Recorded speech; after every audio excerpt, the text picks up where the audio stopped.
ਦੋਸਤੋ ਨੂਰ ਸ਼ਾਹ ਚੋਂ ਲੈ ਲਈਏ ਪਹਿਲਾਂ ਝੋਟੀ ਹੈ ਤਾਜ਼ੀ ਸੂਈ ਹੈ ਭਾਈ ਨਾਸਰ ਤੇ ਮੈਂ ਪਾਸ ਕਰਨ ਲੱਗਿਆ ਸੌਦਾ ਹੋ ਗਿਆ ਬਿੱਲੀਆਂ ਅੱਖਾਂ ਨੇ ਛੋਟੇ ਛੋਟਾ ਸੇਲ ਦੇ ਪਸੰਦ ਪਈ ਹੈ ਕਿੰਨੇ ਕੁ ਦਿਨਾਂ ਦੀ ਮੌਲਵੀ ਸਾਹਿਬ ਸੂਈ ਹੈ 6 ਦਿਨਾਂ ਦੀ ਇਹ ਸੂਈ ਹੈ ਤੇ ਫੰਕਸ਼ਨ ਪਸੰਦ ਕੇ ਸੋਹਣਾ ਗੋਲ ਕੀਤਾ ਸੁਣਾ ਲਿਆ ਕੈਮਰਾ ਜਰਾ ਨੇੜੇ ਕਰਕੇ ਹਮ ਬੜਾ ਸੋਹਣਾ ਰੋਗ ਦਾ ਕੀਤਾ ਹੋਇਆ ਇਸ ਟਾਈਮ ਹੋਇਆ ਮੇਰਾ ਖਿਆਲ ਹੈ ਟਾਈਮ ਹੋ ਗਿਆ ਅੱਜ 24 ਤਰੀਕ 2 ਵਜ ਗਏ ਨੇ ਤੇ ਕਿੰਨੇ ਵਜੇ ਦੀ ਚੋਈ ਹੈ ਭਲਾ ਸਵੇਰ 7 ਵਜੇ ਚੋਈ 7 ਵਜੇ ਦੀ 6-7 ਘੰਟੇ ਹੋਏ ਨੇ ਤੇ 5-6 ਘੰਟੇ ਲੰਮਾ ਕਰਨਾ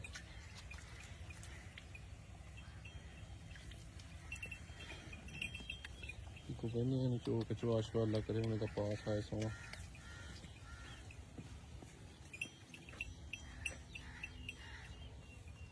उदा कह भी सुई इन्हों की हूँ ताजी पर यह नहीं पसंद आई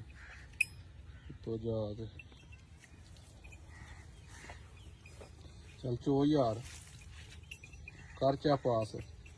मडासा दे मौले जट वाला मार लिया छट्टा गया वैसे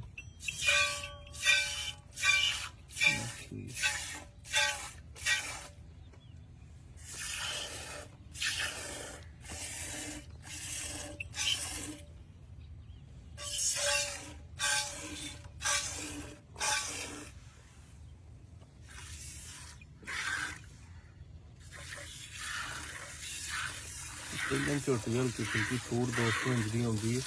ਨਵੇਂ ਬੰਦੇ ਕਈ ਨਕਾਤੀ ਵੀ ਕਰਦੇ ਨੇ ਲੇਕਿਨ ਧਿਆਨ ਨਾਲ ਸਹੀ ਇਹਦੇ ਵਿੱਚ ਬਿਲਕੁਲ ਖਤਮ ਹੋ ਜਾਂਦਾ ਪਹਿਲਾਂ ਫਿਰ ਪਾਸ ਥਣ ਅਗਲੇ ਚਵਾਈ ਕੋ ਟੁੱਟ ਭੱਜ ਗਿਲਟੀ ਮਰੋੜੀ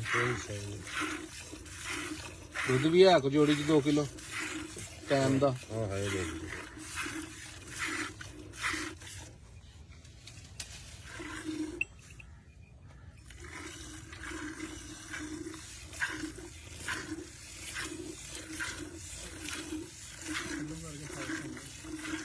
रख कर मेरे हाथ च करा वाला की करता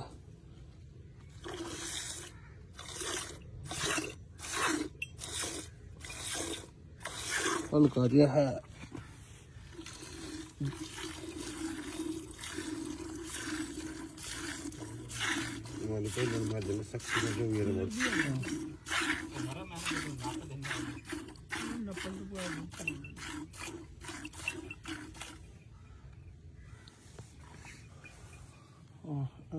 दूध थोड़ा 6-7 घंटे